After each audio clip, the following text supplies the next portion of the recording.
Welcome to the Best 5-Minute Wine Podcast. I'm your host, Forrest Kelly. From the seed to the glass, wine has a past. Our aim at the Best 5-Minute Wine Podcast is to look for adventure at wineries around the globe. After all, grape minds think alike. Let's start the adventure. Our featured winery is... Well, you've heard the expression, the grass is always greener. Well, the grass is always greener in Willamette Valley. It grows more turf and forage grass than anywhere else in the world. Eric Asimov of the New York Times calls Willamette Valley the country's most exciting wine area. It's a favored destination for whitewater rafting and home to... This is Alex Fullerton with Fullerton Wines. I am the co-owner and winemaker. All right, Alex, give us a little history on how Fullerton Wine came about. So my dad, his best friend, inherited his grandpa's wine cellar. So he grew up driving down to Burgundy and Bordeaux with old bottles, but mainly his best friend, my godfather, ended up starting a wine importation company in Denmark. I was born in Denmark. My mom is Swedish.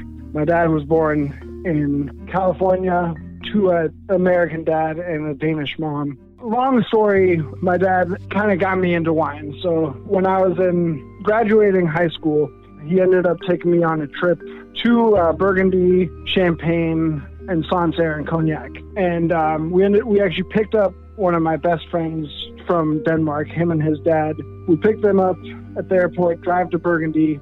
I just fell in love with how different the wines were. And so long story short, I stood too close to this guy. He had the contagious wine bug, and I caught that.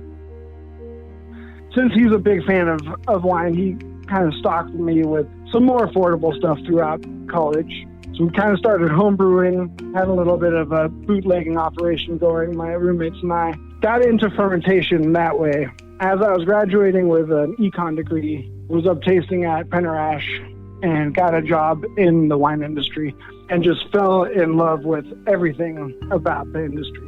Okay, since you are the winemaker at Fullerton Wines, let's get your degree background. Originally, economics from U of O, University of Oregon, but then I ended up getting a job at Penerash, fell in love with the industry, worked in New Zealand for a bit, worked at Bergstrom, then ended up deciding to go back to school at Oregon State, the bitter rival.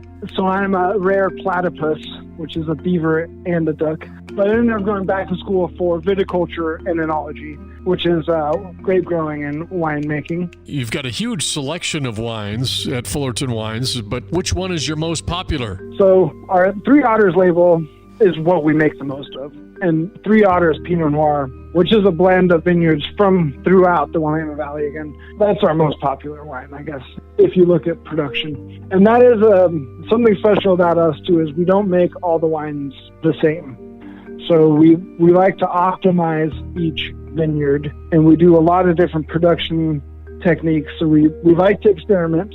Sometimes the experiments work out, and then we move that direction. Sometimes we don't like it as much and move away from that direction.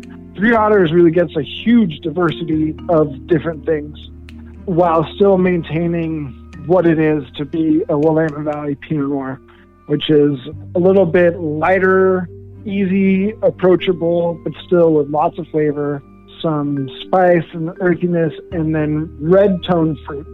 Sometimes leaning into a little bit of darker fruit, but generally a redder aspect to the fruit profile.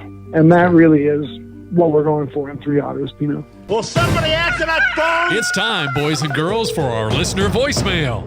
Hey, Forrest, this is Brad from North Carolina. Me and my buddies are sitting around pounding a couple boxes of wine. I don't know what the hell kind of unit you're running here. Just want to know, why is wine stored on its side? That's a good question, Brad. No, it's not because the wine is tired. In order for the wine to last, the cork has got to stay moist. So putting it on its side keeps the cork moist. All right, Brad, you and your buddies can go back to pounding that box wine. It's time to party. Thank you. Thank you for listening. I'm Forrest Kelly. This episode of the Best 5-Minute Wine Podcast was produced by Asimov. If you like the show, please tell your friends and pets and subscribe. Until next time, pour the wine and ponder your next adventure. This is Doug Vincent with the podcast Walk and Roll Live, Disability Stories. In 1956, I contracted polio. Thanks to my loving parents, I've lived a full, rich life over the past 67 years. Join me as I share my journey and uncover inspiring stories of resilience. This podcast is a platform for survivors of disability and those who champion services for the disabled community. Tune in on Spotify, iHeartRadio, iTunes, whatever your favorite podcast platform is. Let's walk and roll together on this incredible journey of strength and empowerment.